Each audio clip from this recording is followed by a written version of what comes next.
위기는 기회다라는 이야기를 우리는 많이 듣습니다. 혹시 이 영화 포스터 기억나십니까? 예.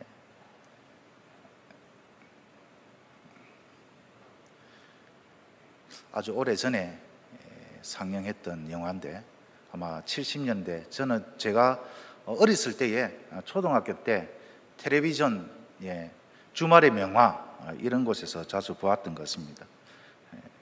혹시 기억나십니까? 누구를 위하여 종을 울리나. 혹시 이 영화의 주인공, 남자 주인공 아십니까? 얼굴은 기억나는데 이름은 모르겠다, 그죠? 게리 쿠퍼라는 아주 유명한 배우입니다.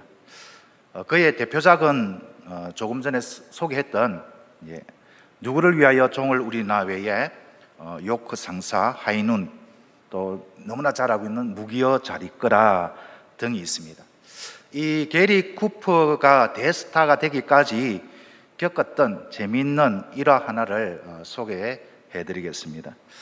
그가 연극을 배우기 위해서 수습생으로 일할 때였습니다. 수습생으로서 그가 연극 무대에 하는 역할은 엑스트라도 아닌 보이지 않는 무대 뒤에서 배우가 대사를 틀리지 않도록 조용히 뒤에서 대사를 읽어주는 역할을 했습니다.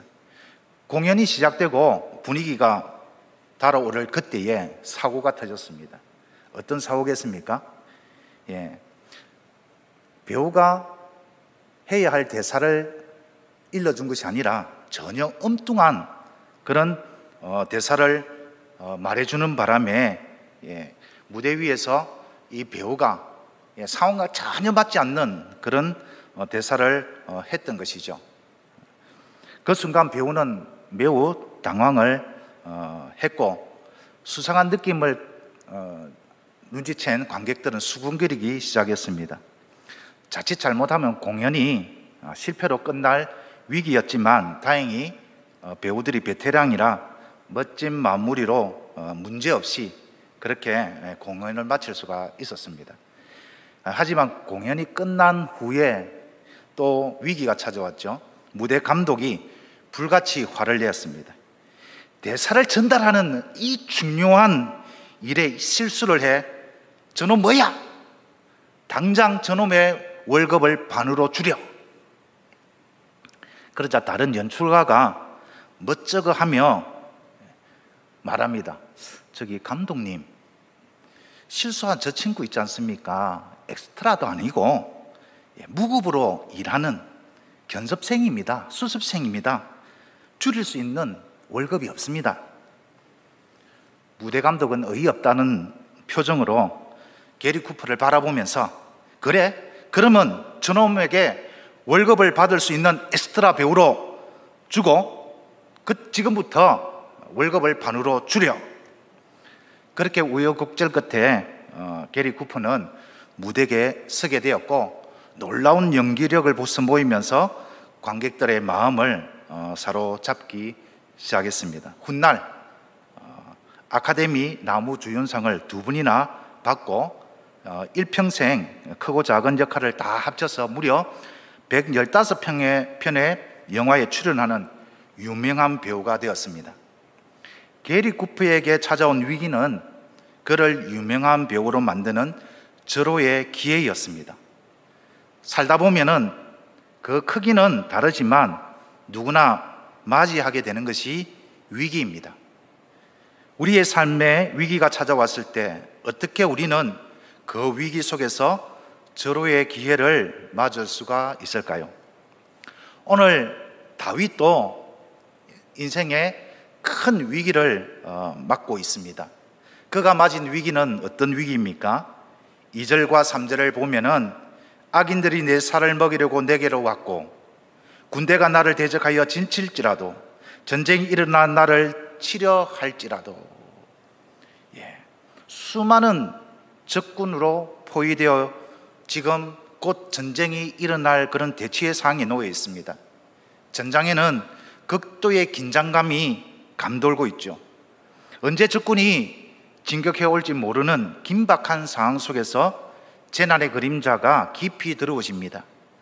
군사들은 큰 공포와 불안 속에서 두려워 떨고 있습니다. 그들은 마치 사나운 고양이 앞에 생쥐처럼 두려움과 공포에 압도되어 벌벌 떨고 있습니다. 그는 아주 두렵고 위급한 상황에 놓여 있음에도 불구하고 다윗은 조금도 두려워하지 않습니다. 다시 1절 3절을 보시면 내가 누구를 두려워하리요? 내가 누구를 무수하리요? 무엇입니까? 나는 전혀 두렵지 않다. 내가 무수할 상대는 아무도 없다. 군대가 나를 대적하여 진칠지라도 내 마음이 두렵지 않다라고 다윗은 당당하게 고백을 합니다. 오히려 그는 태어나기까지 합니다. 전쟁이 일어나 나를 치려 할지라도 나는 여전히 태연하리로다. 여기서 태연하다라고 번역된 히브리어는 안전함을 믿다, 확신한다, 자신만만하다라는 뜻을 가지고 있습니다. 다윗은 언제 죽을지도 모르는 전쟁의 위협 가운데서도 자신의 안전함을 믿고 확신하고 있습니다. 더 놀라운 것은 그런 위기 상황 가운데서도 다윗은 하나님께 감사와 승리의 찬송을 드리며 구원의 기쁨을 누리고 있습니다. 6절을 보시면 이제 내 머리가 나를 둘러싼 내 원수 위에 들리리니 내가 그의 장막에서 즐거운 제사를 드리겠고 노래하며 여호와를 찬송하리로다. 보통 극심한 두려움에 쌓일 때 사람들이 보이는 반응은 환경을 탓하고 신을 원망하고 자신을 원망하고 분노하다, 스스로 견디지 못하고 낙심하고 절망하며 마지막 선택은 스스로 모든 것을 포기하고 맙니다. 그러나 다윗은 극한의 두려움 가운데서도 결코 환경을 탓하거나 원망하거나 분노하지 않습니다. 낙심하지도 절망의 벼랑의 끝에서 포기하지도 않습니다. 아무리 두려움의 크기가 위협적이라도 그는 전혀 두려워하지 않습니다. 오히려 태어납니다. 자신을 침몰시키려는 두려움에 절대 침몰당하지 않고 그 두려움을 떨쳐버리고 오히려 당당하게 그 두려움에 맞습니다. 어떻게 다윗은 태어남을 넘어 하나님께 감사의 찬양을 드리며 구원의 기쁨을 누릴 수가 있었을까요? 1절에 그 해답이 있죠. 여호와는 나의 빛이요 나의 구원이시니 내가 누구를 두려워하리요? 여호와는 내 생명의 능력이시니 내가 누구를 무서워하리요?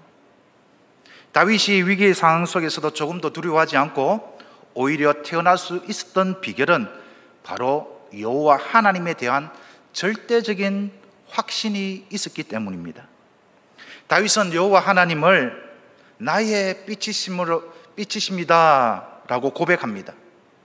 다윗의 현실은 어둠이었습니다. 다윗은 대적들로 포위되었고 극심한 공포와 두려움을 느낄 수 있는 상황이었습니다. 하지만 다윗은 1도 두려워하지 않습니다. 왜냐하면 그는 빛이신 여호와 하나님께서 함께 하심을 확실히 믿었기 때문입니다. 빛이 있으면 어둠은 반드시 사라집니다. 아무리 칠흑 같은 어둠일지라도 빛이 있으면 그 어둠은 물러갈 수밖에 없는 것입니다. 빛이 오면 어둠이 사라지듯 하나님이 함께 하시면 대적들이 아무리 강하더라도 그 어떤 어려움도 모두 해결되는 것입니다. 사망의 음침한 골짜기를 걸어갈지라도 빛 대신 하나님이 함께 하시면 두려움은 사라지는 것입니다. 다윗은 여호와 하나님이 나의 구원이심을 확신합니다.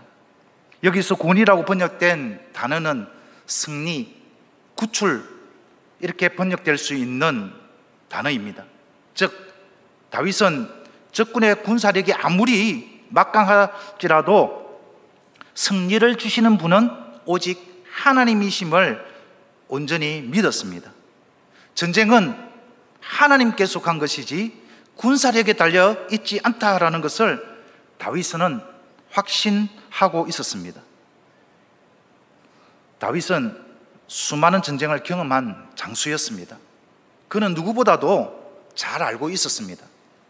전쟁에서 얼마나 전술이 중요한지, 전쟁에서 승리하려면 적보다 뛰어난 무기가 있어야 하고 잘 훈련된 병사들이 있어야 되고 지형 지물을 잘 파악하는 것이 얼마나 중요한지 그는 누구보다도 잘 알고 있었습니다. 그러나 다윗은 그 모든 것을 배제합니다.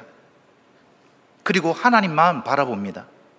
하나님만이 나의 구원이십니다. 나에게 승리를 가져다 주는 것은 전술도 군사력도 그 어떤 무기도 아닙니다.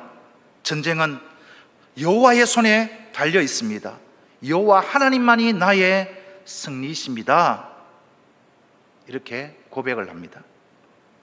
여기서 우리가 주목해야 할 아주 중요한 고백이 있습니다. 다시 보시면 다윗은 결코 여호와는 나에게 빛을 주실 것입니다, 여호와는 나에게 승리를 주실 것입니다 라고 하지 않습니다. 다윗은 여호와는 나의 빛이십니다, 여호와는 나의 구원이십니다, 확신에 찬 목소리로 선포를 하고 있습니다. 사람이 마음으로 믿어 의에 이르고 입으로 신하여 구원에 이른다고 했습니다. 우리의 마음속에 확신이 가득 찰 때에 우리는 담대하게 선포할 수가 있고 고백할 수가 있는 것입니다. 마지막으로 다윗은 여호와 하나님을 자신의 피난처라 고백합니다. 나의 생명의 능력이라고 번역된 단어는 피난처, 요새라는 의미와 같습니다.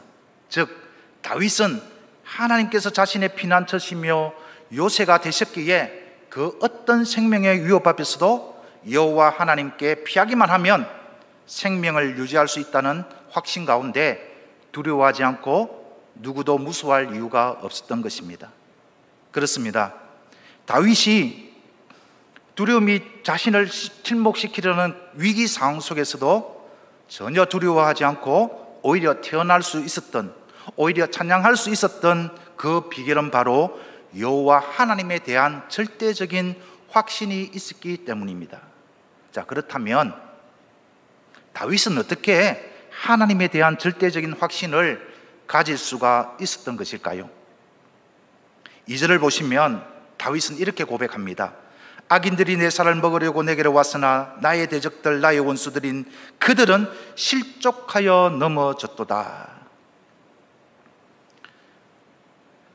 다윗은 자신의 원수들, 대적들을 맹수에 비유하면서 그들의 공격이 얼마나 무시무시한 것인가 표현을 하고 있습니다.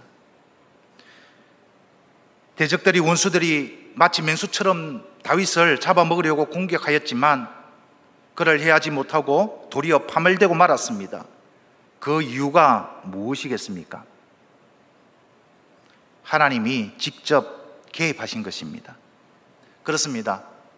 다윗은 머리로만 알고 머리로만 이해하는 지식적인 하나님이 아닌 실제 삶 속에서 하나님의 개입을 경험하고 도우시는 하나님을 만났던 것입니다. 다윗은 과거 삶 속에서 빛 대신 하나님을 직접 만났고 삶의 현장에서 하나님의 구원과 승리를 직접 경험했고 피난처 대신 하나님의 보호하심과 인도하심을 직접 체험했던 것입니다. 다윗의 이러한 체험적 신앙은 그 어떤 위기 속에서도 조금도 두려워하지 않는 담대함과 용기를 가지게 했고 하나님에 대한 절대적인 확신을 소유하게 할 수 있게 만드는 것입니다. 여러분, 하나님에 대한 절대적인 확신, 믿음, 신뢰 가지고 계십니까? 우리는 여기서 또 이런 질문을 할 수 있습니다. 어떻게 하면 우리도 다윗처럼 위기 속에서도 직접 하나님을 만나고 하나님의 개입하심과 도우심을 경험하는 절호의 기회를 맞을 수 있을까?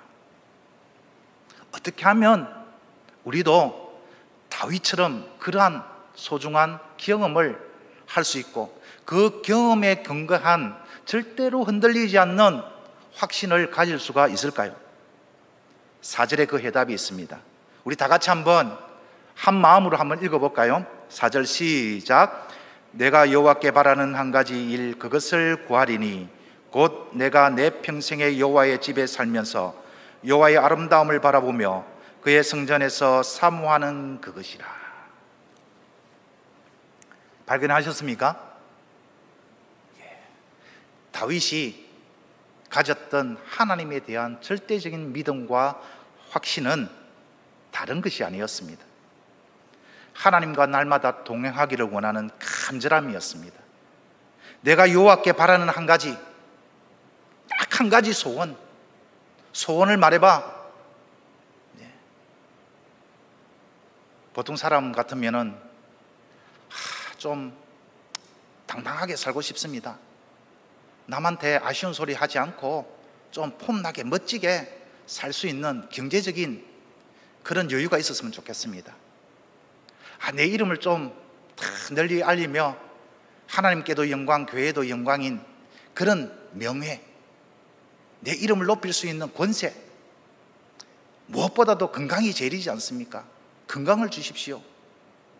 이런 소원이 아니라 다윗이 그렇게 간절하게 갈망했던 소원 한 가지는 무엇입니까? 하나님과 동행하고 싶습니다. 내 평생 여호와의 집에 살면서, 여호와의 집, 성전이라 하지 않고 여기서 여호와의 집이다. 집에는 누가 있죠? 집에 누가 있습니까? 하니까 왼수가 있습니다.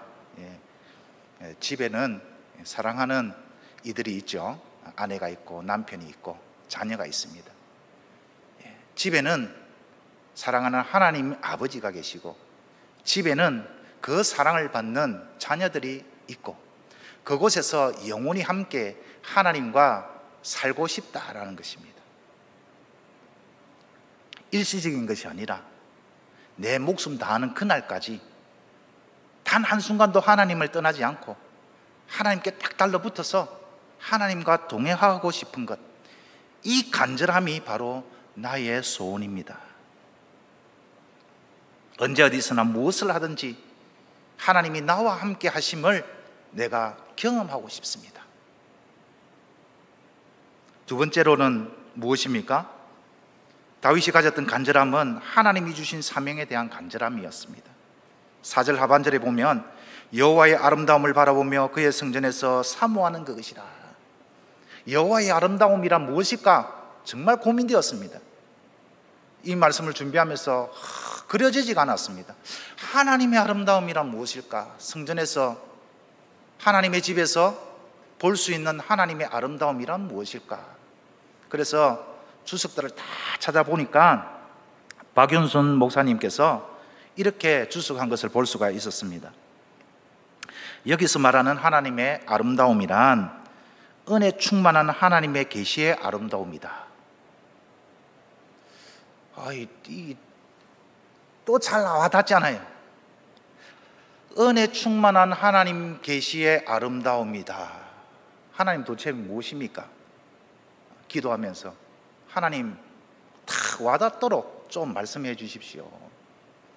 다윗이 하나님과 동행하기를 그렇게 사모하고, 다윗이 그토록 하나님의 집에서 하나님의 아름다움을 바라보면서 사모하는 그 당신의 아름다움이란 것이 무엇입니까? 나도 좀 깨닫게 하여 주십시오. 그렇게 기도했습니다.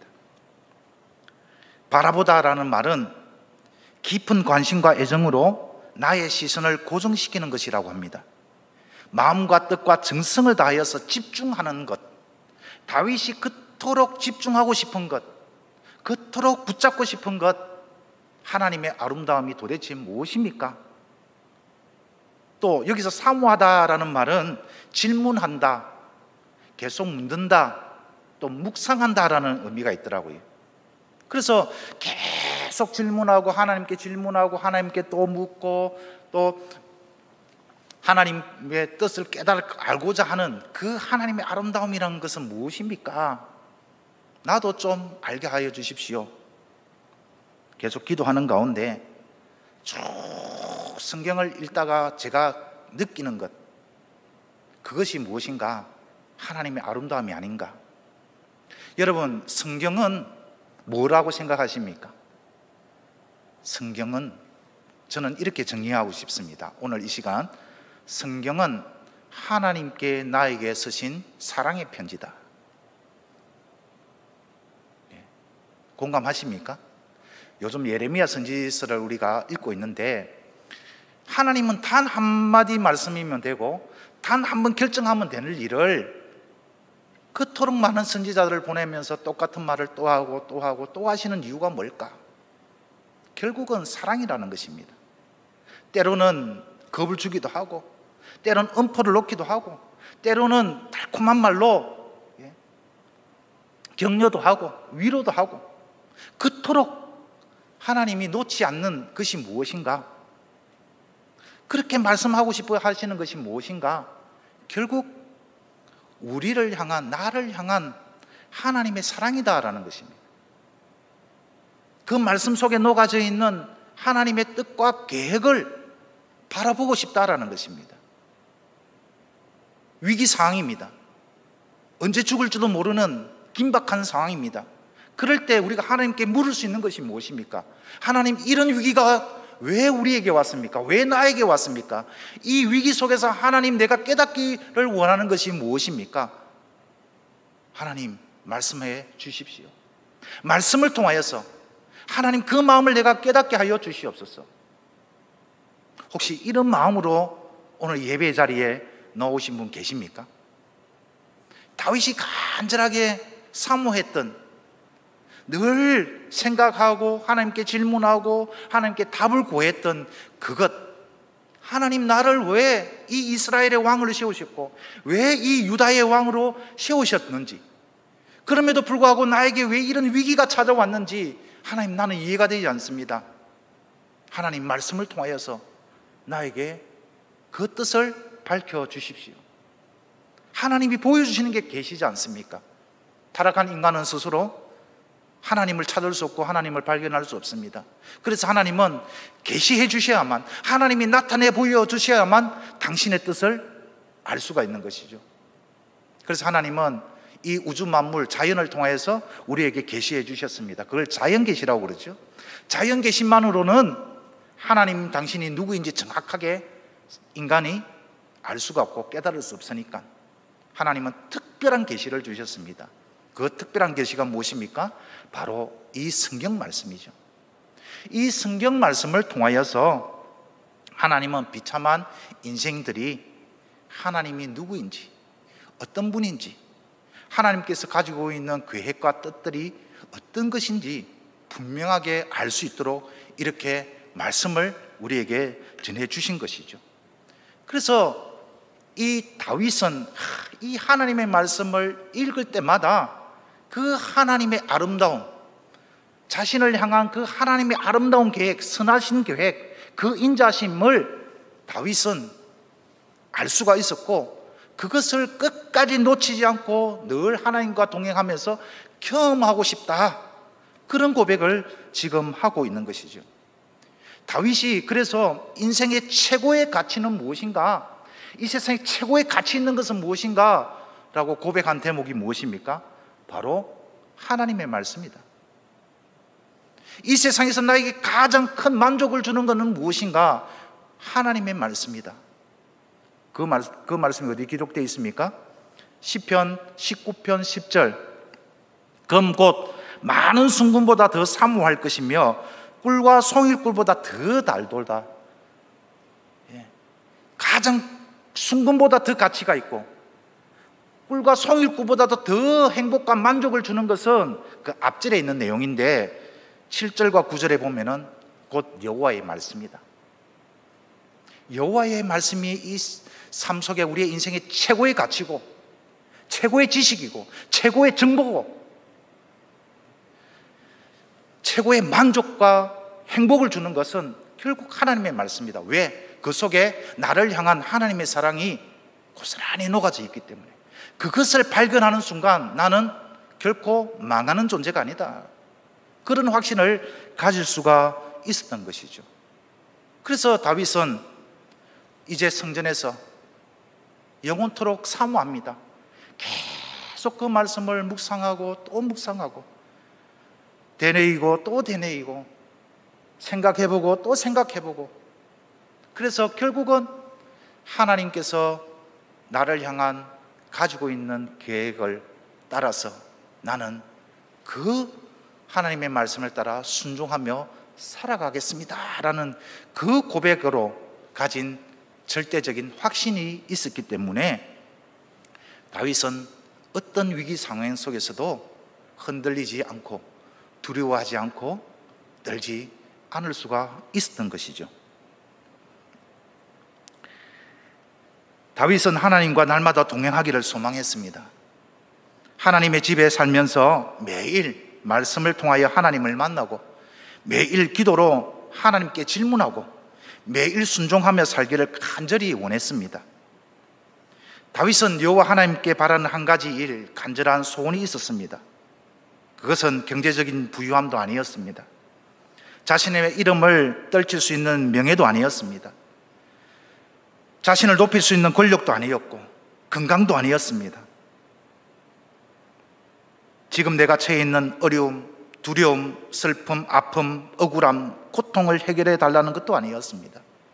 그가 하나님께 간절히 바라는 한 가지, 바로 평생 여호와의 집에 살면서 여호와의 아름다움을 바라보며 성전을 사모하는 그것이었습니다. 이런 다윗의 중심을 보신 하나님은 다윗에게 대하여 이런 평가를 합니다. 내가 이새의 아들 다윗을 만나보니 내 마음에 쏙 든다. 그렇게 칭찬하시며 다윗을 통하여 당신의 뜻을 다 이루겠다 위대한 약속까지 주셨습니다. 사랑하는 성도 여러분, 우리는 지금 분명히 위기를 맞고 있습니다.